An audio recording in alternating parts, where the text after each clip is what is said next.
Hey, how you doing? It's Khoa here. In this video, we're going to be covering a book by Mike Weinberg. It's called New Sales Simplified. And in this video, you're going to be taking away a few key points from the book. You're going to be learning how you can easily prospect, get more leads into your business. You're going to be getting a lot of key takeaways from the book. And ultimately, you're going to be learning how you can easily simplify your entire sales process. So let's go.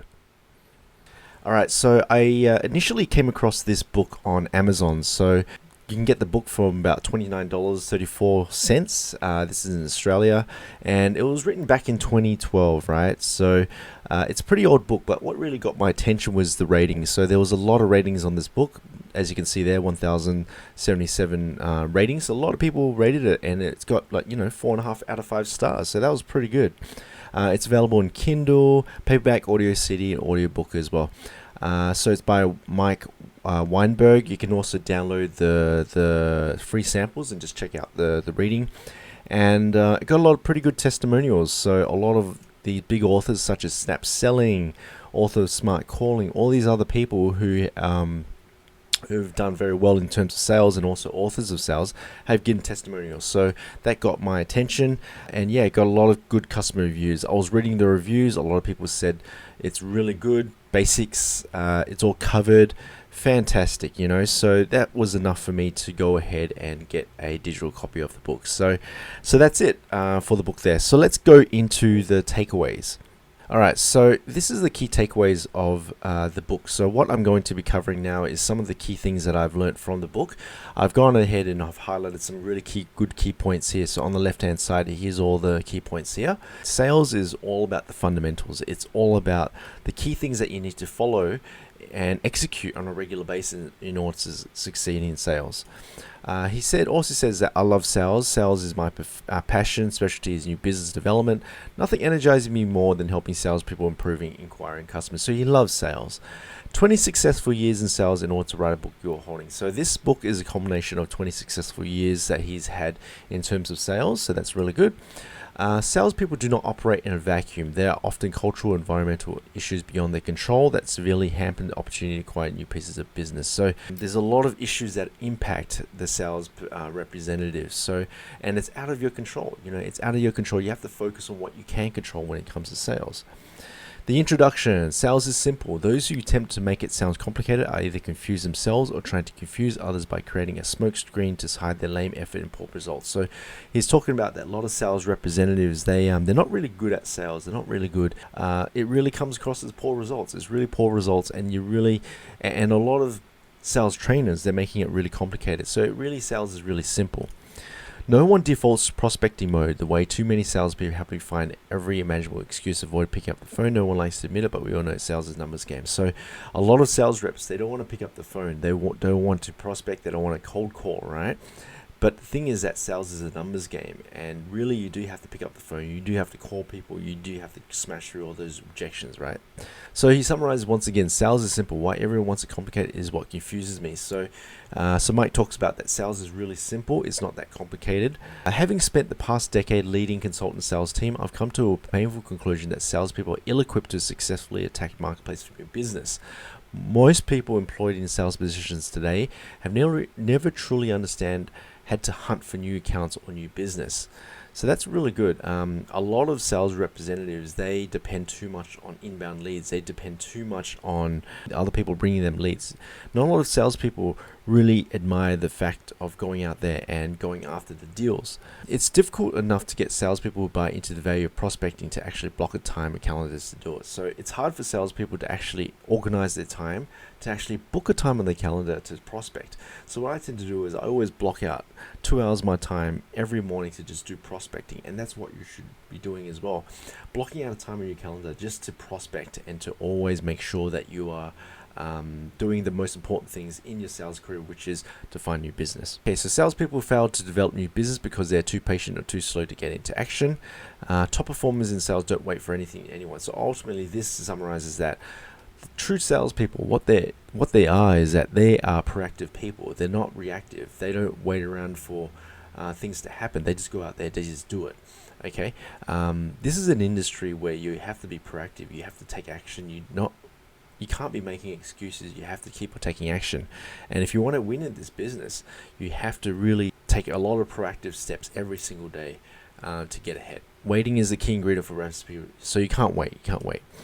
I can't say any plainer. Salespeople consistently fail because they can't tell the story effectively. So it's important to tell a good story when it comes to your sales pitch. Lazy, complacent, excuse-making salespeople with victim mentality lose, period. So people who make a lot of excuses, to people who wait for other people who blame other things that causes them to fail in sales, that really is a recipe for disaster. And if you want to succeed in sales, you can't be the victim. You can't have that victim mentality, right? Okay, so picking up the phone to call prospects tends to be a key delineator between legitimately business salespeople and posers. True business developers know something they need to do. Some salespeople take okay, so this is really good where some salespeople, what they do is they fake it. They fake being on the phone, they fake making the phone calls, but they're really not really. They've got a hard-assed attempt at trying to close the deal. They're not really trying. They're pretending they're calling people. They're pretending they're making results, but they're not really trying. You know what I mean?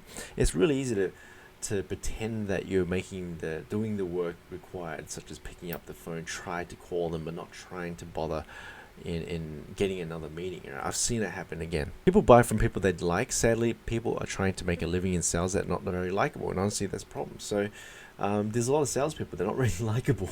I've seen this happen in the workforce. You got to be a likable guy. You got to be genuine. You got to listen to people. You got to be interested in people.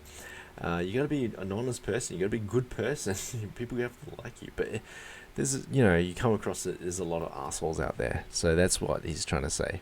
So there was a really good part in the book that talks about prospecting. So he says that there are two pieces of advice I want to share regarding dream clients. The first is to limit the selection.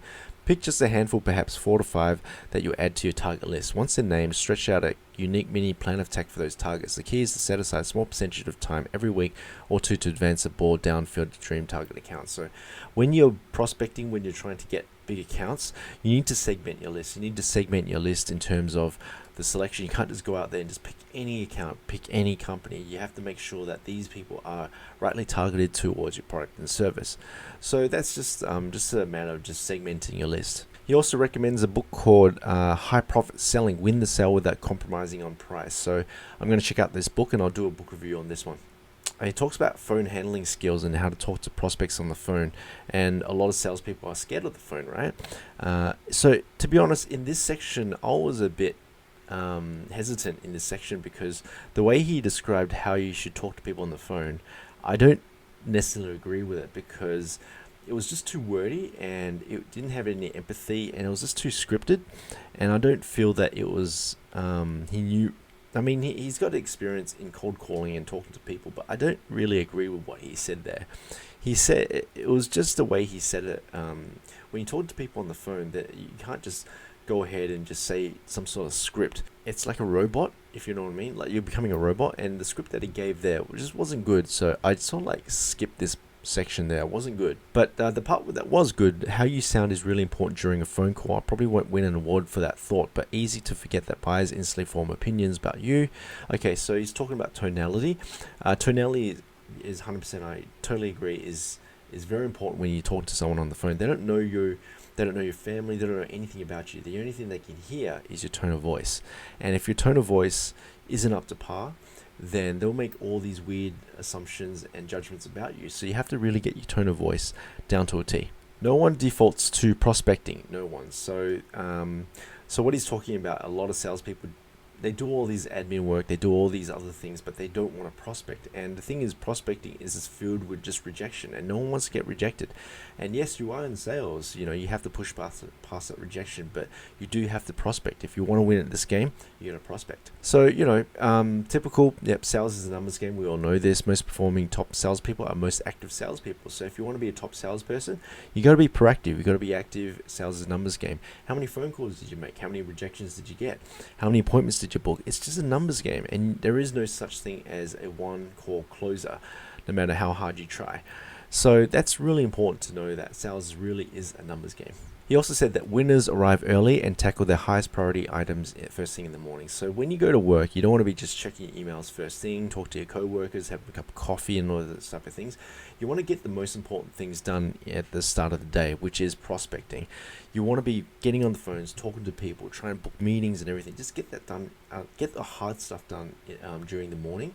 And once you've done that, ultimately that's when you have to really crank it up, try and get as much as done, and then ultimately after that one, then you can go ahead and do whatever you want. Then he talks about time management. So top performing salespeople are not only in the office early, they also find their way into deals early. So true sales hunters, what they are is they target their accounts prior to opportunity. So sales hunters, you are a sales hunter. You have to get to work early. You have to book these meetings. You got to do things early. Get things done early. Make sure you take a lot of vacations, because this is crucial for high performance people. As a high performance salesperson, you're dealing with all these emotions. You're going to be stressed out. You're trying to hit quotas. We all know this stuff, but you need to take a vacation, right? You need to take a vacation. You need to switch your brain off. I just recently took 3 weeks off during this holiday break. I didn't do anything. I just played games, read books. It was fantastic. It didn't work. It was great. It was perfect. It was exactly what I needed. And so overall, this book is a pretty good book. It's the title of the book does say Sales Simplified, but to be honest, the book isn't really that simple. It's really wordy. It's really a lot of text there. There's no pictures or anything like that.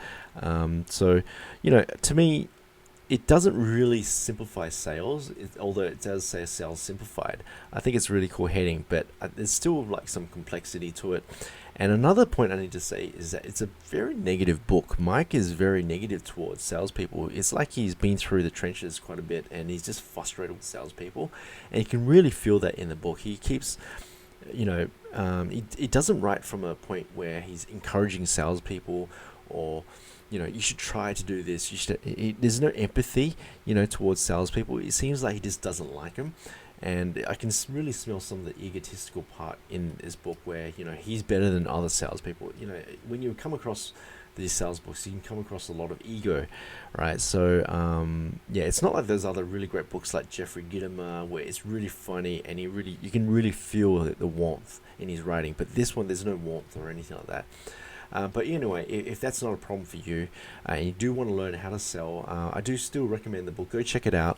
I don't know whether it's simple or not. He hasn't really simplified it as well. Still a lot of content in there. But overall, go check out the book. It's on Amazon. If you found this video helpful, make sure you hit that subscribe button. Leave a comment. Please like this video, and I'll see you guys next one. Cheers.